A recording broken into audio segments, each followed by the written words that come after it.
तो बच्चों आज हम लोग रीड करेंगे कि क्लास 10th की फर्स्ट फ्लाइट बुक के चैप्टर नंबर 3 की स्टोरी नंबर 2 को, जिसका नाम है ब्लैक एरोप्लेन और इसके राइटर का नाम है फ्रेडरिक फॉरेस्ट। तो बच्चों आज हम लोग चैप्टर नंबर 3 की सेकंड स्टोरी को रीड करेंगे, क्योंकि बच्चों इसके पहले हम लोग हिज फर्स्ट फ्लाइट इसकी फर्स्ट स्टोरी को रीड कर चुके हैं। तो यदि आप लोगों ने बच्चों इसकी फर्स्ट स्टोरी और पीछे के लेसन्स और पोएम्स को रीड नहीं किया है तो उनका लिंक इस वीडियो के डिस्क्रिप्शन में दिया गया है, आप लोग उनको भी रीड कर सकते हैं। ठीक है बच्चों, तो चलिए अब हम लोग रीड करते हैं ब्लैक एरोप्लेन को और खो जाते हैं बच्चों हवाई जहाज की दुनिया में। तो यहाँ पर देखिए बच्चों ये कुछ पिक्चर्स लगी हुई हैं, कुछ फोटोज यहाँ पर लगी हुई हैं। तो बच्चों इन फोटोज को देख करके लग रहा है कि ये जो ब्लैक एरोप्लेन जो स्टोरी है बच्चों ये बड़ी ही एडवेंचर और थ्रिलिंग स्टोरी होने वाली है। तो बच्चों आप लोग अपनी कुर्सी की पेटी बांध लीजिए और एरोप्लेन में उड़ने के लिए तैयार हो जाइए बच्चों। और हम लोग पढ़ते हैं एक बहुत ही एडवेंचर, बहुत ही रोमांचक भरी प्यारी सी कहानी। तो चलिए बच्चों अब हम लोग शुरू करते हैं हमारी प्यारी सी कहानी ब्लैक एरोप्लेन को। और चलिए शुरू करते हैं बच्चों, और आप लोग भी बच्चों मेरे साथ इसको पढ़िए। तो शुरू होती है कहानी बच्चों हमारी कुछ इस प्रकार से। The moon was coming up in the east behind me and stars were shining in the clear sky above me. There wasn't a cloud in the sky. I was happy to be along high up above the sleeping countryside. तो यहाँ पर बच्चों story कुछ इस प्रकार से शुरू होती है कि जो इस कहानी के जो राइटर हैं वो बच्चों अपने घर जा रहे हैं, और वो घर जा रहे होते बच्चों फ्रांस से इंग्लैंड की तरफ। ठीक है, वो फ्रांस में थे और इंग्लैंड अपने घर पर जा रहे थे। ठीक है, तो वो अब थोड़ा सा बताते हैं कि जब मैं जा रहा था तो उसका वेदर किस प्रकार का था, मौसम कैसा था। तो जो हमारे राइटर हैं वो कहते हैं कि the moon was coming up in the east, यानी कि जो चंद्रमा था वो ईस्ट की तरफ से आ रहा था। ठीक है, यानी कि नाइट का टाइम था, रात का टाइम था, और जो चंद्रमा है वो ईस्ट की तरफ से यानी कि पूरब की तरफ से आ रहा था और राइटर के पीछे। और आसमान में तारे हैं वो चमक रहे थे, और आसमान है बिल्कुल इनके ऊपर है, बिल्कुल साफ था। यानी यहाँ पर देखिए इस एरोप्लेन के ऊपर बिल्कुल आसमान है, बिल्कुल क्लियर है, कोई भी क्लाउड्स यहाँ पर नहीं है, बिल्कुल आसमान है वो कैसा था, क्लियर था। ठीक है, there wasn't a cloud in the sky, कोई भी बादल नहीं था। और लेखक आगे कहते हैं I was happy to be a long high up above the sleeping countryside, यानी कि जो राइटर हैं जो लेखक हैं वो बहुत ही खुश हो रहे थे ये सोच करके कि मैं सोते हुए कंट्री साइड के ऊपर से गुजर रहा हूँ। यानी कि जो यहाँ पर जो नीचे जो कंट्री साइड है, क्योंकि रात का टाइम था तो कंट्री साइड में जो यहाँ पर जो रात में जो लोग हैं वो सिटी के शहर के लोग हैं वो बढ़िया सो रहे हैं, और लेखक हैं इस एरोप्लेन में बैठ करके वो आगे की ओर जा रहे हैं। तो ये सोच करके लेखक को बहुत ही अच्छा लग रहा था। वो सोच रही थी कि मैं कितना खुश हूँ और मैं देश के ऊपर से उड़ रहा हूँ। ठीक है, तो कुछ इस प्रकार से लेखक बताते हैं वेदर के बारे में। तो चलिए देखते हैं आगे कि क्या होता है स्टोरी में। तो यहाँ पर लिखा हुआ बच्चों, I was flying my old Dakota aeroplane over France back to England. I was dreaming of my holiday and looking forward to being with my family. I looked at my boss 1:30 in the morning. तो बच्चों जो इस कहानी के writer हैं वो कौन सा एरोप्लेन उड़ा रहे थे बच्चों, वो उड़ा रहे थे ओल्ड डकोटा। यानी कि बच्चों इस कहानी के जो राइटर हैं वो एक एरोप्लेन उड़ा रहे थे जिसका नाम था बच्चों ओल्ड डकोटा, यानी कि पुराना डकोटा। ठीक है, तो जो हमारे इस कहानी के राइटर हैं वो अपने पुराने डकोटा हवाई जहाज या एरोप्लेन से उड़ रहे थे, और बच्चों वो फ्रांस से इंग्लैंड बैक जा रहे थे। यानी कि वो फ्रांस में अभी थे और कहाँ पर जा रहे थे, इंग्लैंड वापस जा रहे थे। ठीक है, और I was dreaming of my holiday and looking forward to being with my family. और बच्चों वो अपनी हॉलीडे अपनी छुट्टियों के बारे में सोचते हुए जा रहे थे, और वो ऐसा सोच रही थी कि मैं बढ़िया जाऊंगा और अपने परिवार के साथ वहां पर मिलकर रहूंगा। यानी कि वो छुट्टियों के बारे में और परिवार के साथ होने का इंतजार कर रहे थे, उन्हीं के बारे में सोच रहे थे। और बच्चों आई looked at my watch 1:30 in the morning, और जैसे ही और लेखक ने अपनी वॉच में देखा तो टाइम था बच्चों 1:30 इन द मॉर्निंग, यानी कि मॉर्निंग के 1:30 बज चुके थे। बच्चों कितना बज चुके थे, 1:30, यानी कि 1:30, 1:30 यानी कि 1:30 का टाइम था, वो भी मॉर्निंग का। ठीक है, तो चलिए देखते हैं ये हमारे जो राइटर हैं वो इस एरोप्लेन में बैठे हुए हैं और बढ़िया कंट्री साइड के ऊपर से बढ़िया उड़ते हुए बढ़िया मजेदार तरीके से जा रहे हैं और कुछ इस प्रकार की बातें सोचते हुए जा रहे हैं। तो चलिए अब देखते हैं हम आगे के जो राइटर हैं वो और क्या क्या सोचते हैं और क्या क्या बताते हैं। तो चलिए इसमें बड़ा ही मजा आने वाला है क्योंकि ये एक बहुत ही एडवेंचर स्टोरी है। तो चलिए पढ़ते हैं बच्चों। I should call Paris control soon I thought. तो यहाँ पर बच्चों अब जो इस एरोप्लेन के जो पायलट हैं वो सोचते हैं कि मुझे पेरिस कंट्रोल में इन्फॉर्म कर देना चाहिए, उनको कॉल कर देना चाहिए। तो बच्चों जब भी हम एरोप्लेन से यात्रा करते हैं तो हमें जहां पर लैंड करना होता है वहां पर इन्फॉर्म करना होता है कि मैं इस वे से आ रहा हूं। ठीक है, तो ऐसे ही इस एरोप्लेन के पायलट ने सोचा कि मुझे पेरिस कंट्रोल वालों को कॉल करना चाहिए। आगे, as I looked down past the nose of the aeroplane I saw the lights of a big city in front of me. तो बच्चों जैसे ही इस पायलट ने एरोप्लेन के बाहरी वाले हिस्से से बाहर की ओर देखा, यानी कि एरोप्लेन के बाहर देखा जैसे इस पायलट ने, तो इस पायलट को उस बड़े से शहर की जो लाइट्स हैं वो चमकती हुई दिखाई दी।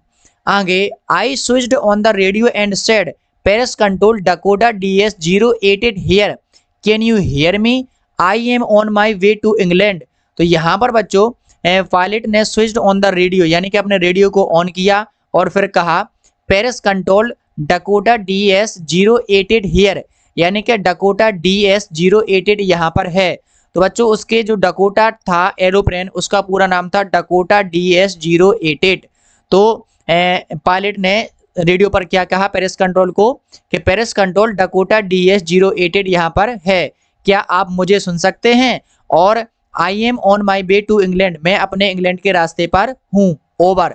और बच्चों ओवर वो वर्ड होता है जब हम लोग ऐसे आर्मी वाले या जो एरोप्लेन वाले जो बात करते हैं तो हर बात के बाद हमें एक मैसेज छोड़ना होता है जो होता है बच्चों ओवर। तो इसने बाद में बोला ओवर। ठीक है, आगे, the voice from the radio answered me immediately DS 088 I can hear you, you ought to turn 12 degree west now DS 088 over.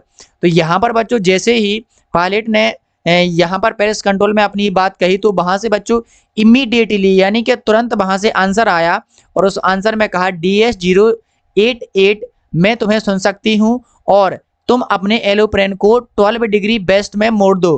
तो बच्चों पेरिस कंट्रोल से क्या मैसेज आया कि तुम अपने एरोप्लेन को 12 डिग्री वेस्ट यानी कि 12 डिग्री पश्चिम में इंग्लैंड की तरफ मोड़ दो और DS 088 ओवर, यानी कि उनने भी अपना मैसेज कट कर दिया। ठीक है, तो पायलट को पेरिस कंट्रोल से कैसा मैसेज आया कि तुम अपने एरोप्लेन को 12 डिग्री वेस्ट में मोड़ दो। ठीक है, कितने डिग्री बच्चों, टर्न 12 डिग्री वेस्ट। ठीक है, चलिए देखते हैं आगे के जो पायलट हैं वो 12 डिग्री वेस्ट को जब अपने एरोप्लेन को मोड़ते हैं तो क्या होता है। तो आप लोग बच्चों जरा ध्यान से मेरे साथ सुनिएगा और चलिए अब हम लोग पढ़ते हैं इसको बड़े ही प्यार से। तो पढ़िए बच्चों आप लोग मेरे साथ।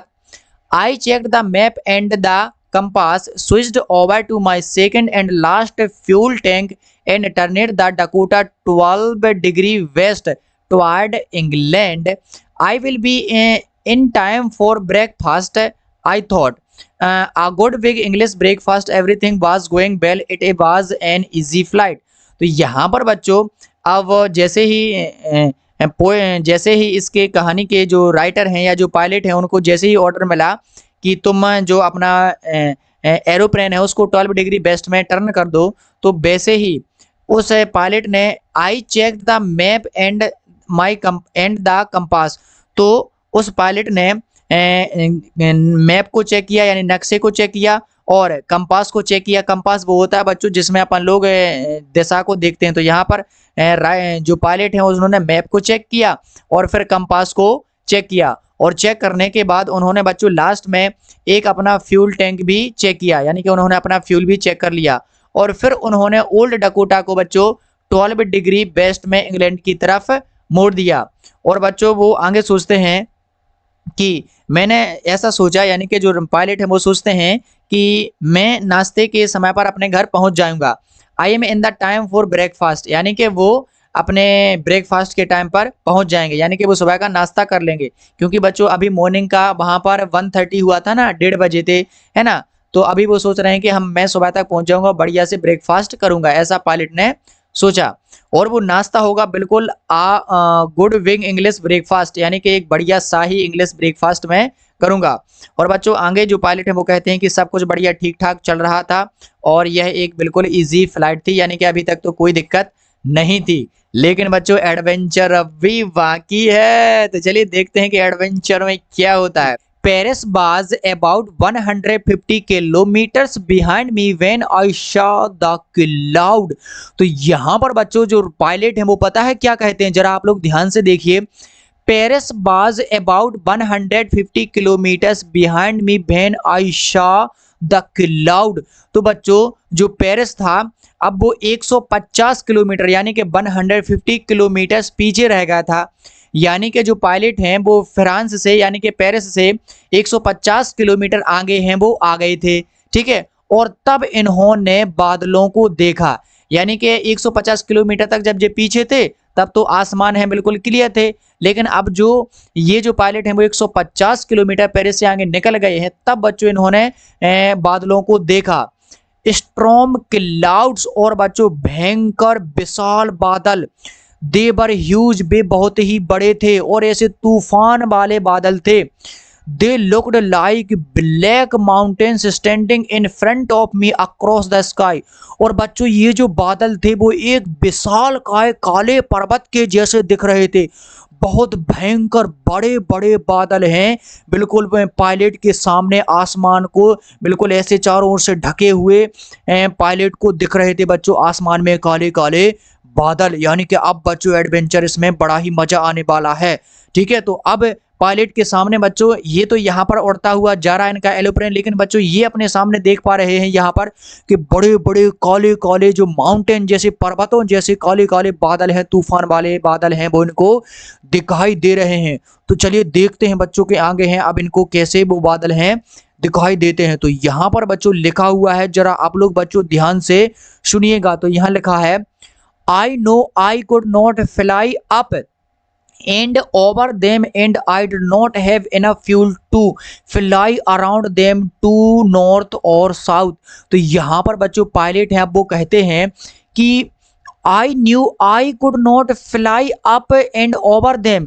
तो यहाँ पर बच्चों पायलट कहते हैं कि I know, मैं जानता था कि मैं उन बादलों के ऊपर तो नहीं उड़ पाऊंगा और ना ही इनके पास में इतना इनफ फ्यूल था, इतना ईंधन नहीं था कि ये बच्चों उनके घूम घूम करके उनके नॉर्थ या साउथ से घूम घूम करके उनके साइड से निकल जाए। ठीक है, यानी कि अब इनके पास में फ्यूल भी नहीं था। तो अब देखिए बच्चों क्या होगा। I ought to go back to Paris. तो बच्चों इनने सोचा कि अब तो मैं पेरिस वापस है वो चला जाता हूँ। आई थॉट, ऐसा इनने सोचा। But I wanted to get home, लेकिन बच्चों ये अपने घर जाना चाहते थे क्योंकि घर को इनकी बड़ी पड़ी थी, इनको इंग्लिश ब्रेकफास्ट करना था। हैं, अब देखिए क्या होता है। आई वॉन्टेड दैट ब्रेकफास्ट, क्योंकि इनको ब्रेकफास्ट करना था। I will take the risk, यानी कि बच्चों इस पायलट ने रिस्क लिया। अब देखते हैं कि वो कैसा रिस्क लिया। I thought and flu that old Dakota straight into the storm. तो बच्चों इन्होंने क्या जो रिस्क लिया, बच्चों इन्होंने रिस्क लिया old Dakota straight into the storm, यानी कि जो तूफान है, जो इतने घने घने जो काले काले बादल हैं, इन्हीं बादलों में से बिल्कुल ओल्ड डकोटा को सीधे उड़ाने का इन्होंने बच्चों ऐसा रिस्क लिया। ठीक है, क्योंकि बच्चों इन्होंने रिस्क इसलिए लिया क्योंकि इनके पास में ज्यादा फ्यूल नहीं था और ये मुड़ करके जा नहीं सकते थे और ये वापस जाना नहीं चाहते थे।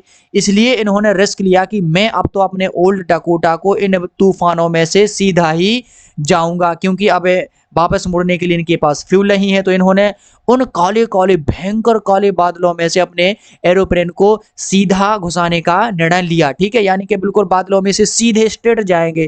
ठीक है, तो चलिए अब देखते हैं कि स्ट्रेट जाने पर इनके साथ में क्या बीतता है। जरा आप लोग बच्चों ध्यान से सुनिएगा, बड़ा ही थ्रिलिंग चल रही है स्टोरी, तो जरा आप लोग ध्यान से सुनिएगा बच्चों क्या हुआ। बड़े दिल थाम के पढ़िए बच्चों। Inside the clouds everything suddenly black.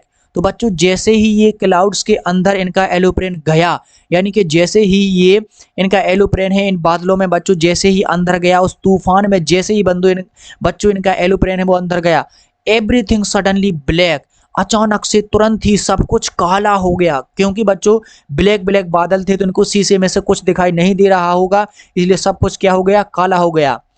It was impossible to see anything outside the aeroplane. और इनके लिए असंभव था कि ये एरोप्लेन से बाहर कुछ भी देख पाए, एरोप्लेन से कुछ भी बाहर नहीं देख पा रहे थे। The old aeroplane jumped and twisted in the air. तो जो ओल्ड डकोटा था बच्चों, जो ओल्ड एरोप्लेन था, उसने जंप किया हवा में और इधर उधर मुड़ने लगा। यानी कि हवा में वो कभी इधर होता कभी उधर होता है ना, जंप करने लगा, ट्विस्ट करने लगा हवा में, क्योंकि बच्चों भयंकर तूफान चल रहा था। आगे, आई लुक्ड एट द कंपास। तो इन्होंने बच्चों अपनी कंपास में देखा, यानी कि जो दिशा दिखाने वाला कंपास होता है, इसमें पायलट ने देखा। I couldn't believe my eyes. तो इसे अपनी आंखों पर विश्वास नहीं हुआ। The compass was turning round and round and round. क्योंकि बच्चों जो कंपास थी वो गोल गोल घूमे जा रही थी, घूमे जा रही थी, घूमे जा रही थी, घूमे जा रही थी। क्योंकि बच्चों अब वो भी गड़बड़ा गई थी कंपास, तो वो तो जैसे ही एलोप्लेन ट्विस्ट ले रहा था इधर उधर, तो वैसे ही वो कंपास है वो भी इधर उधर ऐसे ऐसे घूम रही थी। It was dead. क्योंकि वो भी खराब हो चुकी थी। It would no work, it would not work. The other instrument were suddenly dead too. I tried the radio. और बच्चों अचानक से जो सारे इंस्ट्रूमेंट थे, जितने भी उस एरोप्लेन में उपकरण लगे हुए थे, वो सारे के सारे खराब हो गए, सारे के सारे बंद पड़ गए। और बच्चों अब इन्होंने रेडियो को देखा, कि इन्होंने रेडियो को ट्राई किया। तो चलिए देखते हैं कि ये रेडियो इनका काम का होता है कि नहीं। तो बच्चों देखिए यहाँ पर क्या होता है। Paris control can you hear me. तो बच्चों इन्होंने रेडियो में कहा कि Paris control can you hear me, क्या आप मुझे सुन सकती हैं। There was no answer. तो बच्चों पेरिस कंट्रोल से कोई भी आंसर नहीं आया। पहली बार की तरह, पहली बार जैसा पायलट ने कहा था तुरंत आया, आंसर आया था इमीडिएटली, लेकिन अब की बार बच्चों कोई भी आंसर नहीं आया, क्योंकि उसके सारे कनेक्शन है वो टूट गए थे। The radio was dead too. और रेडियो भी बच्चों खराब हो चुका था।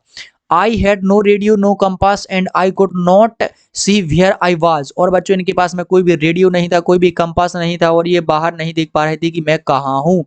I was lost in the storm. और ये बच्चों बादलों मारे भयंकर इस तूफान में खो गए थे। Then in the black clouds quite near me I saw another एलोप्लेन। तो बच्चों जब ये आसमान के उन काले काले भयंकर काले बादलों में खो गए थे, तब इनको अचानक से उन काले बादलों में इनके पास में ही इनको एक दूसरा एरोप्लेन यानी कि हवाई जहाज दिखा। तो बच्चों ये वो दूसरा एरोप्लेन है जो इनको पायलट को दिखा। तो चलिए देखते हैं कि ये दूसरा एरोप्लेन कौन है, ये कहाँ से आया और ये पायलट के साथ में क्या करता है। ठीक है, तो चलिए पढ़ते हैं बच्चों आगे और समझते हैं कि आगे क्या होता है। तो लिखा हुआ है बच्चों, जरा आप लोग भी मेरे साथ इसको बच्चों जरा ध्यान से सुनते जाइए, है ना बच्चों, और आप लोग भी पढ़ते जाइए, है ना, कि ऐसे आप सुनते जाएंगे तो कहानी में मजा तो आएगा, लेकिन आप पढ़ते जाएंगे तो और मजा आएगा। इसलिए आप लोग बच्चों मेरे साथ इसको पढ़ते जाइए। ठीक है, तो लिखा है it had no lights on its wings but I could see it flying next to me through the storm. तो बच्चों जो एरोप्लेन पायलट को दिखा था, उस पायलट में बच्चों इसके विंग्स पर, इसके जो विंग्स होते हैं यहाँ पर, जो यहाँ पर लाइट्स लगी होती है, तो इसके विंग्स पर कोई भी लाइट है वो नहीं लगी हुई थी। लेकिन बच्चों ये जो कोई भी लाइट नहीं थी, लेकिन इस हवाई जहाज है वो इस इतने तूफान में इसकी तरफ है वो बढ़ते हुए आ रहा था। I could see the pilot's face turn toward me. I was very glad to see another person. He lifted me one hand and waved. तो बच्चों ये जो पायलट थे, इन्होंने उस हवाई जहाज को अपने पास आते हुए देखा, और ये पायलट को भी, उस एरोप्लेन के पायलट को भी देख पा रहे थे, उस ब्लैक एरोप्लेन के पायलट को। और उस पायलट ने चेहरा है इन पायलट की तरफ किया, और फिर ये जो पायलट हैं वो दूसरे पायलट को देख करके बहुत ही खुश हो गए, और उस पायलट ने इनकी तरफ है अपना एक हाथ है वो हैंड किया। तो ये बच्चों इनको डायरेक्शन दे रहे हैं यहाँ पर दूसरे पायलट। तो चलिए देखते हैं कि वो दूसरा पायलट है इनको इशारा दे करके, हाथ ला करके क्या कहते हैं। तो चलिए बच्चों आगे समझते हैं बढ़िया प्यारे से तरीके से। Follow me he was saying, follow me he knows that I am lost, I thought he is trying to help me. तो बच्चों उस दूसरा जो ब्लैक एरोप्लेन वाला जो पायलट था, ठीक है, ये बच्चों वो ब्लैक एरोप्लेन है जो कि इस एरोप्लेन वाले पायलट को मिला था। तो इस एरोप्लेन में बैठा हुआ जो पायलट है वो इस एरोप्लेन में बैठे हुए पायलट को कहते हैं follow me. He was saying follow मी, यानी कि वो कह रहा था कि मुझे फॉलो करो, मुझे फॉलो करो, यानी कि मेरे पीछे आओ। और बच्चों वो जो दूसरा पायलट है वो जान गया था कि मैं हूँ, मैं बादलों में खो गया हूँ, और वह मेरी मदद करने की कोशिश कर रहा था। आगे, he turned his aeroplane slowly to the north in front of my Dakota so that it would be easier for me to follow him. I was very happy to go behind the strange aeroplane like an obedient child. तो यहाँ पर बच्चों देखिए जरा, जो ऐसे अपने जो पायलट हैं वो क्या कहते हैं कि उसने अपना जो हवाई जहाज है, जो एरोप्लेन है, वो धीरे से नॉर्थ की तरफ है, उत्तर की तरफ है, मोड़ दिया। और अब वो मेरे जो ओल्ड डकोटा था उसके आगे बिल्कुल चल रहा था, और मैं उस ओल्ड डकोटा के बिल्कुल पीछे पीछे खुशी खुशी उस ओल्ड डकोटा के पीछे ओल्ड डकोटा में लेकर के उस ब्लैक एरोप्लेन के मैं पीछे पीछे चलता हुआ चला जा रहा था। बिल्कुल मैं एक ओबीडिएंट चाइल्ड की तरह उस एरोप्लेन की बात मानता हुआ जा रहा था। यानी कि इसमें ये पायलट बैठे हैं और इसमें बैठ करके ये जो पायलट हैं इस ब्लैक एरोप्लेन के पीछे पीछे चलते हुए चले जा रहे हैं, क्योंकि बच्चों वो तो खो गए थे तो कोई मिल गया तो बहुत अच्छी बात है। अब चलिए बच्चों देखते हैं कि आगे हैं वो क्या होता है। तो यहाँ पर बच्चों लिखा हुआ है आप लोगों के लिए बड़ा अच्छे से, आप लोग जरा ध्यान से सुनिएगा बच्चों और आप लोग भी पढ़िए। After half an hour the strange black aeroplane was still there in front of me in the clouds. Now there was only enough fuel in the old Dakota's last tank to fly for 5 or 10 minutes उत्तरी। तो I was starting to feel frightened again, but then he started to go down and I followed through the storm। तो यहाँ पर बच्चों जरा ध्यान से सुनिए कि आफ्टर हाफ एन आवर यानी कि लगभग एक आधे घंटे बाद जब वो काला हवाई जहाज है जो ब्लैक एरोप्लेन है वो बादलों में आगे की ओर चलता हुआ जा रहा था, तो पायलट ने जो कि दूसरे एरोप्लेन में थे उस पायलट ने देखा कि इस ओल्ड डकोटा में तो केवल आखिरी टैंक में केवल इतना ही फ्यूल बचा है कि मैं उस फ्यूल से केवल 5 से 10 मिनट तक उड़ सकता हूं। यानी कि अब इसका फ्यूल भी बढ़ा गया है, अब वो क्या करेगा। और अब जो पायलट हैं वो फील फ्राइटनेड, यानी कि अब जो पायलट हैं जो अब वो डरा गए डकोटा वाले पायलट, ठीक है। लेकिन बच्चों अब वो नीचे की तरफ में जा रहे थे और उन्होंने देखा कि जो तूफान है वो पीछे की तरफ है और मैं नीचे की तरफ है जा रहा हूँ। तो चलिए देखते हैं कि अब वो सेफली नीचे पहुंच पाते हैं कि नहीं। तो यहाँ पर बच्चों लिखा हुआ है आप लोगों के लिए, जरा ध्यान से सुनिए। Suddenly I came out of the clouds and saw 2 long straight lines of lights in front of me. It was a runway. अरे बच गया। An airport I was safe. I turned to look for my friend in the black aeroplane, but the sky was empty. There was nothing there। उत्तरी। तो अब क्या हुआ? The black aeroplane was gone। I could not see it anywhere। तो यहाँ पर बच्चों अचानक से जब वो ओल्ड डकोटा वाला जो पायलट है वो अचानक से तूफान से बाहर निकला तो उसने देखा कि उसके सामने जो लाइट्स की 2 ठैया स्ट्रेट लाइनें, 2 ठैया सीधी लाइनें हैं। तो यहाँ पर देखिए बच्चों ये जो सीधी लाइनें हैं यहाँ पर 2 लाइन्स हैं वो सीधी यहाँ पर पायलट को दिखती हैं। तो उन्हें देखा कि ये तो हवाई जहाज की पट्टी है और ये तो एक क्या है, ये तो एक रनवे है, एक हवाई अड्डा है। तो अब बच्चों वो कहते हैं कि ये एक एयरपोर्ट है और पायलट कहते हैं कि मैं तो सुरक्षित हूँ, अब तो मैं बच गया। और अब वो कहते हैं कि मैंने अपने दोस्त यानी कि जो वो ब्लैक एरोप्लेन में था उसको कहते हैं कि वो मेरा दोस्त है, और उसको देखने के लिए वो हवाई जहाज की तरफ मोड़ते हैं और आसमान में देखते हैं। तो बच्चों आसमान तो बिल्कुल एम्प्टी था, आसमान में कोई भी दूसरा एरोप्लेन नहीं था, क्योंकि वो जो ब्लैक एरोप्लेन था वो जा चुका था और उसको वो ब्लैक एरोप्लेन है कहीं भी दिखाई नहीं दे रहा था। यहाँ पर देखिए बिल्कुल एक ही एरोप्लेन है इसका, ओल्ड डकोटा, और यहाँ पर कोई भी दूसरा एरोप्लेन नहीं है, तो उसको पायलट को दूसरा एरोप्लेन नहीं दिखा।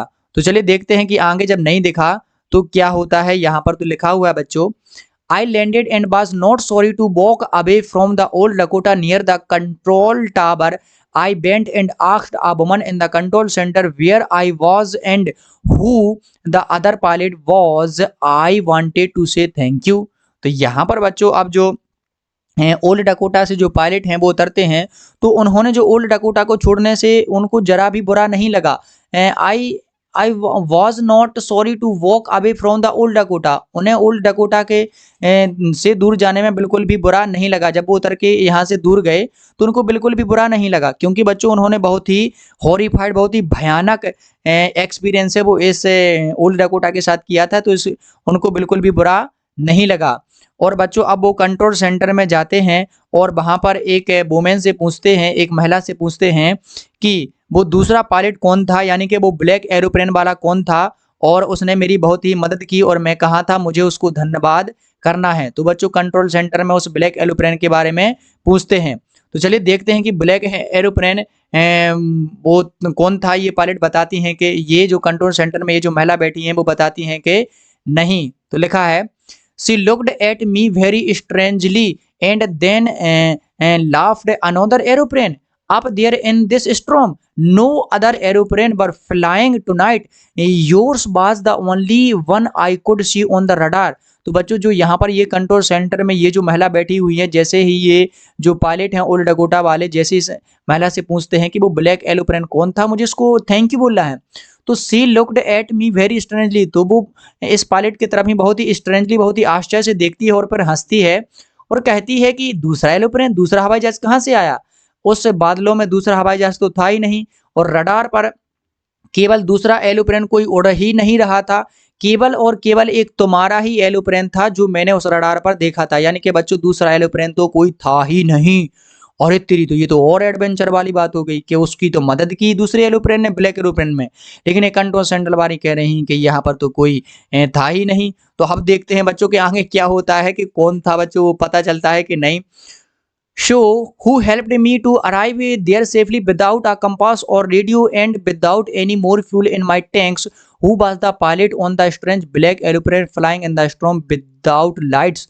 तो यहाँ पर बच्चों जो पायलट हैं वो कहते हैं फिर किसने मेरी मदद की और मुझे यहाँ तक सेफली कौन लाया, और उसके पास, मेरे पास में ना तो कोई कंपास था ना ही कोई रेडियो था, फिर मैं यहाँ पर वापस कैसे आया, मेरी मदद है वो किसने की, और मेरे पास तो ज़्यादा ईंधन भी नहीं था।